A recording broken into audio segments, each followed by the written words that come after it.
네, 우리 한인들은 자영업을 하시는 분들이 참 많습니다. 비즈니스를 하는 데 있어서 중요한 부분 중에 하나가 바로 리스 계약인데요. 아무리 장사가 잘 되는 사업체라도 리스 계약 조건이 나쁘면 사업체 소유자들은 막대한 손실을 보게 되는 경우도 있습니다. 리스 계약을 어떻게 체결하느냐는 사업체의 가치와 성패에 중요한 요소로 작용될 수 있기 때문에 이 리스 계약만 잘해도 비즈니스를 시작하는데 절반은 성공이라는 말이 있을 정도입니다. 오늘은 비즈니스 리스 기한 연장 선택 조항에 대해 지혜로운 방법과 해결책에 대해 이야기 나눠볼 텐데요. 상법소송과 부동산법 전문이신 이원석 변호사님 모시고 이야기 나눠보도록 하겠습니다. 안녕하세요, 변호사님. 네, 안녕하세요. 네, 한 달 만에 뵙습니다. 네, 안녕하셨어요. 네, 무더운 날씨 가운데 잘 지내셨죠? 네, 덕분에 잘 지냈습니다. 네, 요즘 휴가철인데 휴가는 다녀오셨나요? 네, 휴가라기보다는 며칠 이제 사무실에서 떠나서 잠깐 뭐 다녀오긴 했습니다만. 네, 그래서 이제 얼굴이 더 밝아지신 것 같습니다. 얼굴이 좀 까매졌죠? 네. 네, 오늘 준비해 주신 내용 오프닝 때 잠시 소개해 드렸는데요. 비즈니스 기한 연장 선택에 대한 내용이라고요. 아, 그렇죠. 이제 비즈니스를 구매하실 때 가장 중요한 게 많은 그 신문이나 아니면 인포메이션을 받아보신 분들 알겠지만 아무리 비즈니스가 좋다 하더라도 리스 내용이 좋지 않다면 그 비즈니스를 사시는 거를 다시 한번 재심 생각하셔야 될 그런 것인데요.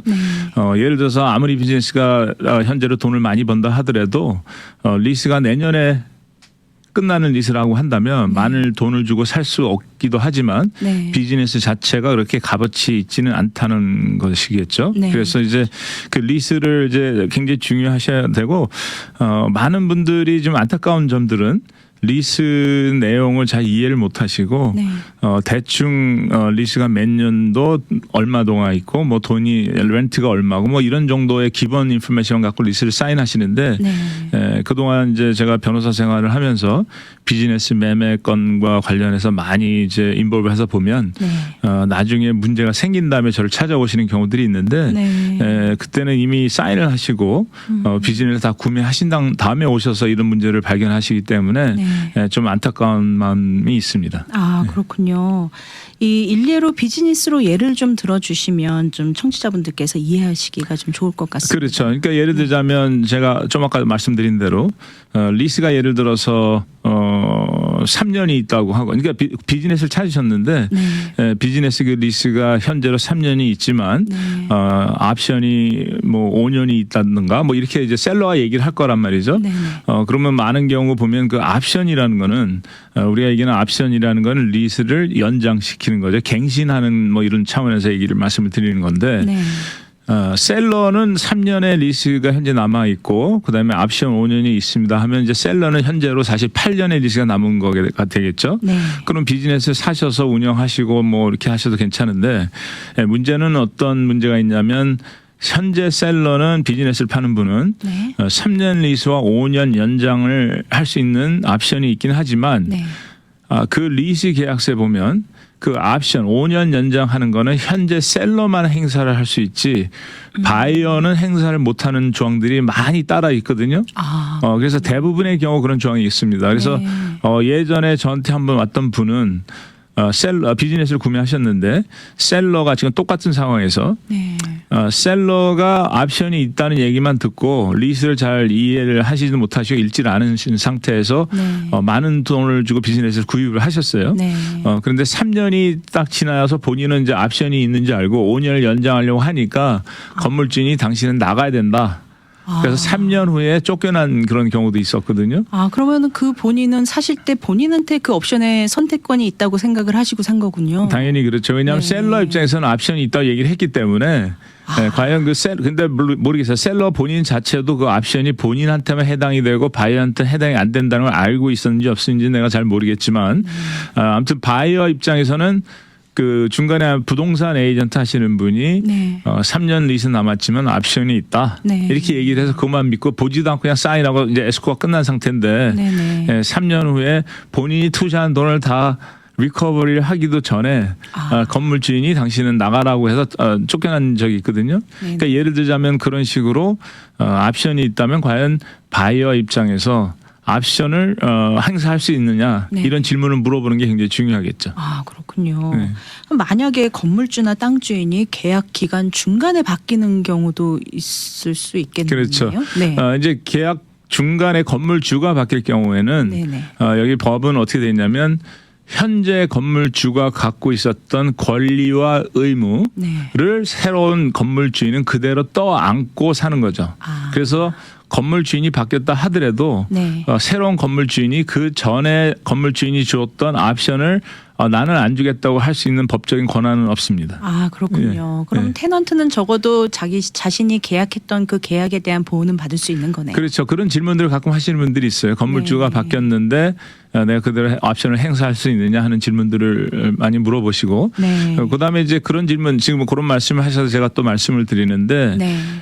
옵션이 과연 건물주인이 이유 없이 거절할 수 있느냐? 그러니까 건물주인이 그러니까 본인은 옵션을 행사하고 싶은데 네네. 건물주가 옵션을 안 주겠다고 할 수 있느냐? 네. 이런 질문들 많이 물어보거든요. 네. 근데 거기에 대한 질문은 굉장히 답이 광범위해요. 네. 첫 번째로 제가 말씀드릴 수 있는 거는 네. 옵션이라는 거는 그 리스 계약서에 보면 옵션을 행사하려면 테넌트가 이러한 일들을 하면 안 되고 계약을 위반하면 안 되고 이런 조건들이 쭉 따라 있습니다. 네. 그래서 그 조건들을 다 충족시켰을 때에 네. 테넌트가 옵션을 행사하는 것을 건물주가 거절할 수가 없어요. 법적으로 옵션은 맨 처음에 리스를 사인하고 할 때에 네. 본인이 행사할 수 있는 권한으로 어떤 대가를 치르고 네. 돈을 주고 그 옵션을 행사한 권리를 받은 거기 때문에 네. 건물주가 이유 없이 거절을 할 수는 없습니다만 네. 그 옵션을 그 리스 계약서를 보면 옵션을 행사하려면 테넌트가 리스 기간 동안 한 번도 계약 위반한 게 없어야 된다는 조건을 한 경우도 있고 네네. 또는 뭐 지난 5년 리스 기간 동안이 아니라 리스 옵션을 행사하기 지난 1년 이내에 계약 위반이 없어야 된다 하는 그렇게 적혀 있는 리스 계약서도 있고요. 네. 그다음에 또 리스 행사를 하려고 하면 어느 시기에 어떻게 옵션을 행사해야 된다는 이런 조건들이 있습니다. 네. 근데 굉장히 디테일하게 들어가면 이제 그런데 그런 거를 다 충족했을 때는 테넌트는 옵션을 행사하면 건물주는 당연히 건물주가 옵션을 받아줘야 되고 네. 또 물론 옵션을 행사하면 옵션 기간 동안에 렌트를 어떻게 할 거냐. 네. 그러니까 경우에 따라서는 렌트가 옵션을 행사했을 경우에는 옵션 첫 해는 얼마, 두 번째 해는 얼마 이런 식으로 미리 정해놓은 경우도 있고 네. 또는 옵션을 행사했을 당시에 현재의 렌트 그 당시에 네. 행사했을 당시에 현시가의 렌트가 얼마인지를 쌍방이 동의하에 네. 첫 해 렌트를 정하고 네. 두 번째 해부터는 몇 %씩 올리는 식으로 이렇게 될 수도 있거든요. 아, 인상폭을 미리 정할 수가 있는 그렇죠. 건가요? 그러니까 예를 들자면 이제 첫 해에 예를 들어서 옵션을 행사했다고 한다면 네. 지금 말하자면 테넌트가 아까 제가 얘기한 리스에서 말한 모든 조건을 충족시키고 네. 옵션을 행사했다고 한다면 네네. 옵션 기간의 첫 해 렌트 네. 첫 해 렌트는 얼마냐는 거는 예를 들어서 그 당시에 fair market value 즉 말하자면 네. 그 시세에 정하기로 하자 네. 해서 첫 해 렌트가 정해지면 네. 두 번째 해부터는 뭐 그냥 뭐 어떤 기준 없이 뭐 5%다 6%다 3%다 정할 수도 있고 네. 또는 우리가 컨슈머 프라이스 인덱스라고 해서 네네. 요새 이제 인플레이션과 관련된 네. 그 물가가 얼마 상승하냐의 그 퍼센티지를 퍼블리케이션을 하는 데가 있거든요. 네. 그래서 거기에 의해서 뭐 그 당시에 뭐 요새 같은 경우 뭐 8, 9%가 될 수도 있고 네. 한동안 0%일 수도 있었어요. 그래서 네. 두 번째 해 렌트는 첫 번째 낸 렌트의 몇 %를 우리가 얘기하는 CPI의 몇 %를 거기에 의해서 정하자. 네. 그럼 두 번째 해 끝난 다음에 세 번째 해도 역시 그 당시에 CPI 인덱스로 몇 %를 정하자. 뭐 이런 식으로 되어 있는 경우들이 많이 있죠. 네. 예. 그게 그러면은 그 당시에 또 그런 지수에 따라서 더 싸게 될 수도 있고 더 비싸질 그렇죠. 수도 싸게 있고 될 수도 있고 더 많아질 수도 있긴 한데 네. 거기에 보통 이제 리스에 보면 캡이 있죠. 최소한 3%고 최대한으로 뭐 8% 이럴 수도 있고 네. 아니면 최소한 몇 %인데 맥시멈은 없이 하는 경우도 있고. 그러니까 종류가 굉장히 다양하기 때문에 그러네요. 네. 사실 리스를 굉장히 정확하게 보셔야 되고 네. 저 같은 경우는 이제 제 손님들 오면 이제 리스를 제가 검토해 드릴 때 네. 가장 중요한 것들 중에 하나라고 제가 지적을 해서 손님들한테 꼭 써갖고 있으라고 얘기하는 그런 내용이 있어요. 네. 그게 뭐냐면 당연히 이제 리스 계약을 위반하면 안 된다는 건 이제 전체적인 뭐 굉장히 제너럴한 얘기고 네. 꼭 지키셔야 될 게 네. 그 리스에 보면 리스를 행사하려고 하면 현재 리스가 끝나는 날짜를 기준으로 해서 네.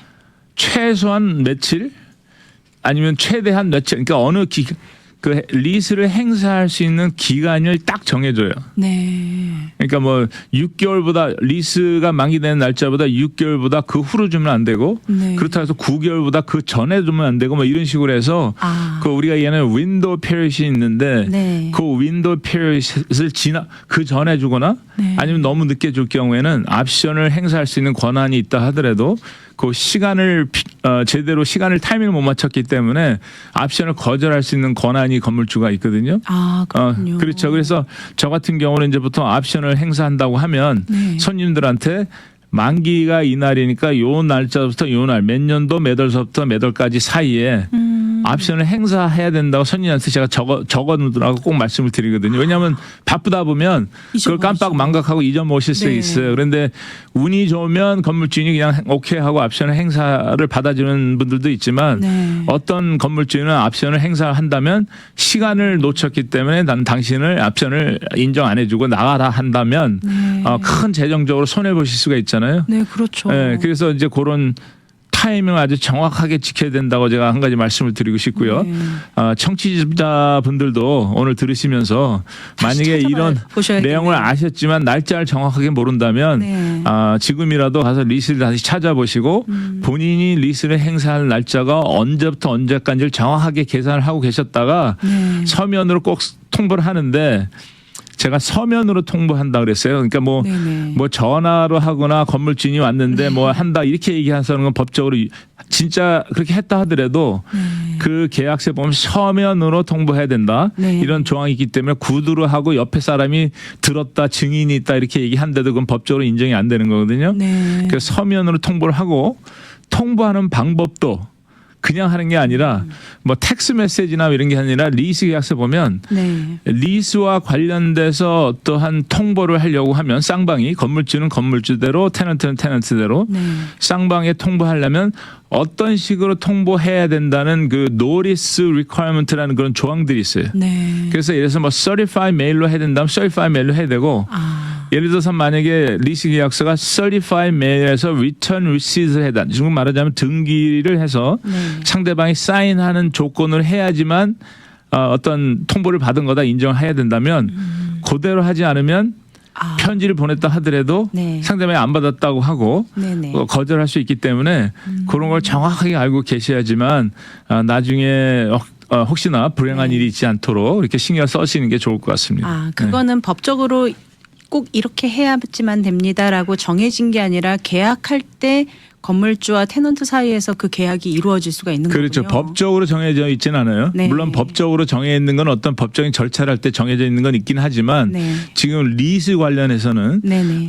그 방법이나 지금 제가 말씀드린 여러 가지 언제 행사하는 거라든지 아니면 뭐 하다못해 리스 계약 위반이 이런 건 전체적인 게 다 그 건물주와 테넌트가 합의하에 사인을 하는 건데 제가 합의하에 말씀을 드리지만 네네. 합의란 제가 얘기는 그냥 일단 양쪽이 사인을 했다고 해서 합의라고 하지만 네. 많은 경우 건물주인은 이런 내용을 알지만 테넌트는 모르죠. 모를 경우가 많죠. 그렇죠. 네. 테넌트란 얘기는 즉 말하자면 비즈니스 구매하는 쪽이 되겠죠. 네. 이런 내용을 전혀 모르고 그냥 사인하는 경우가 너무 많다. 네. 그래서 불이익을 당할 때 보면 좀 안타깝다. 네네. 제가 그런 마음을 갖고 있고요. 네. 한 가지는 이제 옆에 사람들이 다 이제 주위에서 법을 조금 안다는 분들이 자문들을 하는데 네.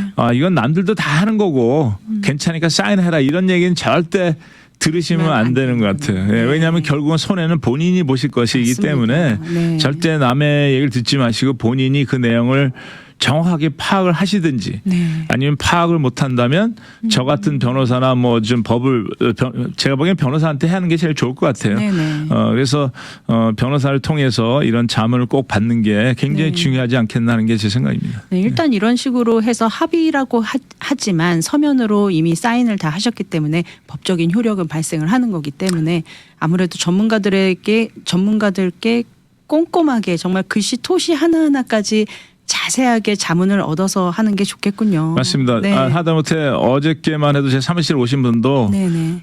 계약서를 사인을 했는데 내용은 잘 모르고 본인은 본인의대로 왜 이렇게 됐다는 상황 설명이 있기는 해요. 네. 일단은 본인은 사인을 했어요. 내용은 전혀 잘 알지도 못하고 본인은 그냥 사인했다고 얘기를 하는데 문제는 일단 사인을 하셨으면 네.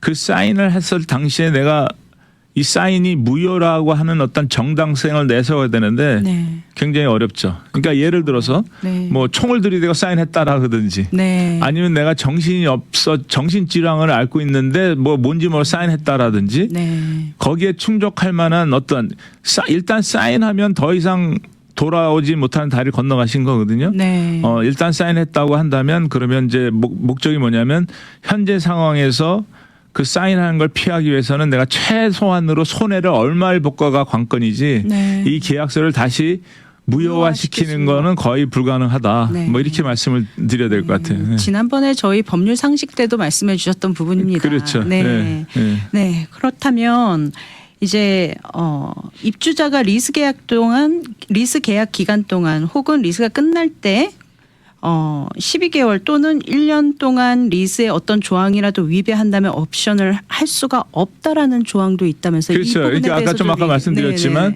그러니까 이제 많은 경우 대부분의 리스는 이렇게 되어 있습니다. 리스 만기를 그러니까 리스 행사를 하는 날짜를 기준으로 해서 네. 1년 12달 이내에 계약 위반한 게 없고 지금 현재로 또 렌트가 안 낸 게 없고 한다면 괜찮다. 뭐 이런 그러면 행사를 할 수 있다 이런 조항이 있긴 하지만 네. 어떤 리스에는 리스가 처음서부터 리스를 사인한 날부터 옵션을 행사하는 날까지 한 번도 계약을 위반하면 안 된다고 네. 하는 그런 조건이 다른 경우가 있어요. 네네. 근데 이게 사실은 좀 참 힘든 게 네. 이제 제가 리스를 검토하다 보면 이제 이런 조항들이 있어요. 그 건물주가 네. 비즈니스 오너한테 즉 말하자면 테넌트들한테 네. 매달마다 매상에 관련해서 리포트를 해야 되는 그런 그 요구사항 조항들이 있거든요. 그걸 네. 이제 우리 얘기는 퍼센티지 렌트라고 하는데 네. 네. 어떻게 보면 사실 이제 리스를 매년 뭐 5년 10년 리스 사인하는데 매달 매상을 보고해야 되는 의무가 있잖아요. 네. 하다 보면 늦을 수도 있고 어느 날은 빠질 수도 있단 말이죠. 네네. 그렇게 된다면 나중에 옵션이 있다 하더라도 나중에 건물주인이 이 사람을 어떻게든지 옵션을 안 주고 내보내야 되겠다고 마음을 먹고 있는 상태라면 네. 그 매상을 보고하는 매달 보고하는 네. 그런 요구에서 충족한 어떤 그러니까 제 시간에 안 했다고 한다면 그 이유를 대어서 옵션을 안 주겠다. 당신 나가야 된다 할 수도 있거든요. 네. 그러니까 렌트를 제 시간에 아무리 냈다 하더라도 네. 지금 제가 말씀드린 이런 조항 그러니까 네네. 매상이 얼마라고 보고하는 조항조차도 계약 위반하면 위반이기 때문에 네. 옵션을 안 줄 수도 있다고 얘기할 수가 있거든요. 네. 그러니까 이런 걸 좀 굉장히 신경을 쓰셔서 제대로 하시든지 그래서 처음에 이제 저한테 리스 검토를 하고 오시면 저는 가능하면 테넌트가 해야 될 의무들이 여러 가지가 있잖아요. 지금 네. 지금 말씀드린 매상 하나도 의무인데 네네. 가능하면 그 의무들을 줄여주려고 하는 식으로 항상 내고를 합니다. 그러니까 예를 들어서 뭐 매달 매상을 보고해야 된다. 매달이 아니라 네. 세 달에 한 번씩 쿼럴리 하자든지 네네. 1년에 한 번씩 하다든지 이러면 아무래도 내가 실수할 찬스가 적어드니까 네. 그런 식으로 이제 해드리는데 어쨌든 그 옵션은 꼭 있어야 되는 거고 네. 옵션을 행사하려고 하면 계약 위반을 하면 안 된다. 네. 이런 걸 정확히 알고 계셔야 된다는 거죠. 네, 지금까지는 테넌트들이 잘 인지를 못해서 계약이 어떤 불이익을 당하는 그런 케이스들을 말씀을 해주셨는데 건물주나 랜드로드의 입장에서 또 어떤 손해를 볼 수 있는지에 대해서도 조금 그게 어떤 알려주시면 상황에? 예를 들면은 뭐 건물주나 땅 주인이 갑자기 뭐 건물이 뭐 재개발이 돼서 그렇죠. 테넌트를 강제적으로 그렇죠. 내쫓아야 그렇죠. 되는 내쫓는다는 표현이 좀 그렇지만 맞습니다. 네, 강제적으로 좀 나가줘야 되는 상황이 생겼을 때 예를 들면 테넌트는 또 법적으로 보상을 받아야 되지 않겠습니까? 그렇죠. 굉장히 네. 좋으신 말씀을 하신 건데 그런 경우들이 자주는 아니지만 경우에 네네. 있어요. 그래서 이제 예를 들어서 건물 주인이 여기 좀 상가를 다 허물고 네. 재개발을 한다든가 네네. 아니면 뭐 매매를 하려고 하는데 바이어가 좀 테넌트 없는 식으로 건물을 사겠다고 한다든지 네. 해서 이제 테넌트를 내보려고 하는데 예를 들어서 제가 뭐 리스는 다 거의 1년뿐이 안 남았고 네. 옵션이 뭐 5년 10년이 남았다고 한다면 어떻게든지 건물주 입장에서는 이 사람 트집을 잡아서 옵션을 안 주려고 할 거 아닙니까? 네네. 그래서 그런 경우에 이제 원래는 이제 어떤 식으로 이제 문제가 해결이 돼야 되냐면 네. 건물 주인이 그 비즈니스 값어치를 따져서 네. 남은 리스를 계속 그러니까 그 값어치를 딸 때 굉장히 중요한 게 뭐냐면 네. 현재 리스가 얼마 남았느냐에 따라서 그 값어치가 굉장히 차이가 많이 납니다. 네. 제가 왜 이 말씀을 드리냐면 리스가 1년이 남았고 옵션이 10년이 남았는데 네. 남긴 옵션이 10년이 남았지만 이 사람이 계약 위반을 옛날부터 한 게 있다고 한다면 건물주의 입장에서 볼 때는 옵션을 안 줘도 되는 거기 때문에 네. 값어치는 1년 남은 비즈니스라고 볼 수가 있는 거거든요. 네. 그러니까 그게 이제 법적인 분야이 될 수는 있겠습니다만은 네네. 예를 들어서 본인의 어떤 값어치를 제대로 받고 건물 주인이 테넌트가 나가주길 원한다고 한다면 네. 옵션을 행사할 수 있는 권한이 그대로 남아 있다고 한다면 네. 좀 더 많은 돈을 건물주한테 요구를 하고 이사 나갈 수가 있겠죠. 네. 근데 이 시점에 굉장히 조심하셔야 될 게 뭐냐면 네. 렌트를 제 시간에 안 내고 있으면 네. 그 건물주인은 아주 신나는 건물주한테 굉장히 좋은 일을 해주는 거죠. 아, 그렇습니다. 왜냐하면 이 사람은 내보내려고 하는데 렌트 안 내? 이것처럼 좋은 일이 없죠. 왜냐하면 보상할 필요 없이 네. 그냥 퇴거 소송을 얼른 접수해서 쫓아내면 되잖아요. 아, 그렇군요. 그래서 이런 일 때문에 우리 저를 찾아오면 손님한테 아주 제가 신신당부하는 게 네. 렌트 제대로 시간마다 꼬박꼬박 내고 네. 그다음에 계약을 위반하는 행동을 절대 하지 말아라. 아. 그래야지만 건물주인하고 내고해서 제대로 돈을 받고 미리 리스가 만기되기 전에 네. 미리 이사 나갈 수 있으니까. 네. 근데 그런 함정을 좀 파는 경우들도 있어요. 건물주인들이 그렇군요. 렌트 안 내도 되니까 나중에 내라. 뭐 이런 네네. 식으로 해놓고는 3days 노리스도 주고. 그러니까 이제 커머셜 같은 경우는 네. 건물주인이 3일 안에 돈을 지불하지 않으면 퇴거한다는 노리스를 주는 통보가 있는데 3days 노리스. 네. 그거를 받고 그 시간이 지난 다음에 건물주인이 퇴거 소송 접수를 하잖아요. 네. 그러면 그건 회복할 수 없어요. 아, 그렇군요. 예. 그러니까 건물주인이 돈을 안 받을 거고 네. 그러니까 절대 그런 건물주인한테 3일 노리스 통보를 받는다든가 네. 하면 빨리빨리 뛰어다니면서 변호사를 선임해서 제대로 하든지 아니면 돈을 안 낸 건 빨리 돈을 꼬서라도 3일 이내에 돈을 지불하시는 게 굉장히 중요하겠습니다. 네, 그렇다면 지난번 같이 이제 코비드 팬데믹으로 인해서 렌트비를 대지 못했을 경우는 이것은 그렇죠. 이제 유예가 코비드는 되나요? 이제 이미 다 네. 시간이 이미 다 뭐 더 이상 해당이 안 되는 거고 네네. 코비드는 이제 레지던셜하고 커머셜하고 좀 상황이 좀 다른 거죠. 근데 네. 지금 말씀하시는 건 내가 보기에는 지금 커머셜이 아니라 레지던셜 아.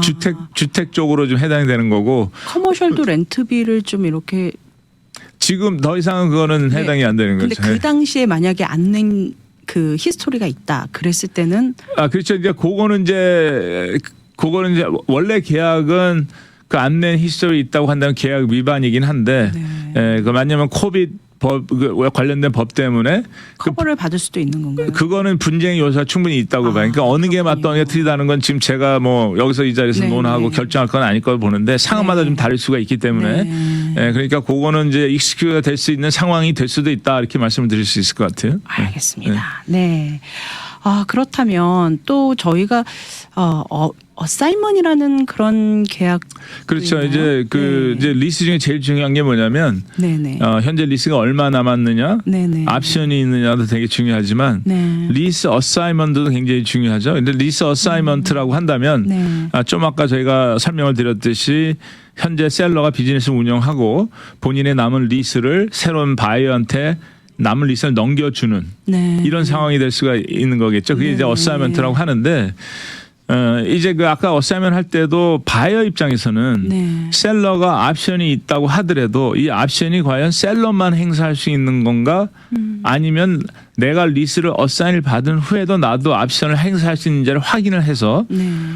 제가 보기엔 한 80%는 바이어는 어사인을 해도 옵션을 행사 못할 확률이 많을 거라는 게 제 생각이고요. 네. 리스마다 조금씩 다르긴 한데 대부분의 리스는 바이어가 어사인을 받은 사람이 옵션을 행사 못하는 조항이 기본적이고요. 네. 그래서 만약에 그렇다고 한다면 네네. 리스 어사인을 받을 때 건물 주인한테 허락을 받아야 되거든요. 네. 현재 셀러, 그러니까 비즈니스 오너가 가게를 팔면서 남은 리스를 바이어한테 넘기는데 네. 바이어도 바이어한테 넘겨도 된다는 허락을 건물 주인이 하잖아요, 보통. 네. 왜냐하면 바이어가 크레딧이 좋은지 뭐 돈이 있는지 비즈니스 운영할 수 있는 경험이 있는지를 다 보고 네네. 건물 주인이 그래 리스를 어사인해도 된다는 허락을 줘요. 네. 그럼 보면 우리가 얘기하는 리스 어사이먼트 어그먼트라는 게 있는데 거기에 보면 건물 주인이 또 사인하게 되거든요. 네. 그 리스 계약서 안에 네. 바이어도 즉 말하자면 어사인이 그러니까 리스를 받는 어사이먼트 받는 사람도 네. 현재 비즈니스 셀러가 갖고 있는 리스 옵션을 네. 그대로 본인도 행사할 수 있다고 허락을 준다는 조항을 네. 거기다 집어넣어서 건물주인이 사인을 하면 그럼 바이어도 그 옵션을 행사할 수 있는 그런 입장이 될 수가 있겠고요. 네. 그다음에 이제 리스 어사인할 때 굉장히 리스를 볼 때 굉장히 크리티컬하게 보셔야 될 게 뭐냐면 이거는 맨 처음에 리스 사인할 때 잘 하셔야 돼요. 네. 여러분들은 굉장히 놀라실지 모르겠지만 네. 내가 지금 비즈니스 셀러인데 네. 비즈니스 팔기 위해서 바이어가 나타났습니다. 그래서 리스를 어사인한다고 얘기를 해서 이제 건물 주인한테 건물 주인이 내가 비즈니스 팔고 남은 리스를 어사인하려고 합니다 하고 요구를 이렇게 보내잖아요. 네. 그럼 셀러가 그 요구하는 자체만으로 갖고도 내 리스까지도 파기시킬 수 있는 권한이 있는 조항들도 많고 두 번째로는 내가 이제 비즈니스 팔 때에 네. 예를 들어서 맨 처음에 내가 여기 와서 비즈니스 셋업하면서 예를 들어서 50만 불 들여서 셋업을 했다고 가정해보자고요. 네. 근데 바이한테 내가 지금 100만 불에 팔고 있어요. 네. 그렇다면 그 100만 불에서 50만 불 셋업하고 100만 그 50만 불의 순이익이 남지 않습니까? 네. 그 순이익 전체를 건물 주인한테 줘야 된다는 그런 조항이 있는 리스도 있어요. 아, 그래요. 예. 전체를 달라는 조항도 있고 네. 순이익의 50%라는 조항도 있고 예, 그런 조항을 굉장히 많이 있는데 이거를 모시는 분들도 되게 많습니다. 네. 그래서 제가 이런 걸 리스 검토하면서 이런 얘기를 하면 네. 아주 놀라는 분들 아니 이게 말이나 되냐고 하는데 네. 이게 말이 되냐 안 되냐는 건 사실 상관없는 얘기인 게 왜냐하면 쌍방이 아까 네. 얘기한 대로 사인했다는 얘기는 이 모든 조항에 쌍방이 건물주와 테넌트가 네. 동의를 하고 합의를 했다는 내용이거든요. 네. 그러니까 사인하시기 전에 이런 조항들을 굉장히 검토를 해보시고 네. 사셔야 된다는 거죠. 네, 그렇군요. 네. 아마 오늘 나눈 이 리스 기한 연장 선택 조항 그리고 어사인먼에 대한 얘기까지도 해주셨는데 지금 시간이 많지 않아서 오늘은 여기까지 하고 다음번에 또 한번 조금 더 디테일하게 들어갔으면 좋겠네요, 변호사님. 좋습니다. 내용이 제가 보기엔 좀 너무 어려웠을지도 모르겠어요. 전 지금 정신이 없습니다. 네, 오늘 변호사님께 도움받기 원하시는 분들을 위해 연락처 좀 알려주시죠. 예, 제 전화번호는 714-634 1234. 네. 예, 714-634-1234입니다. 네, 714-634-1234번. 네, 이원석 변호사님 사무실로 연락 주시면은요, 아주 친절하게 상담 받으실 수 있습니다. 오늘도 이원석 변호사님께 많은 이야기 들어봤는데요. 다시 느끼는 거지만 정말 상법, 부동산법에 대해서는 처음 계약을 꼼꼼히 잘 살펴보는 것이 정말 중요하다는 생각 듭니다. 미주 복음 방송은 예수님만 전해요.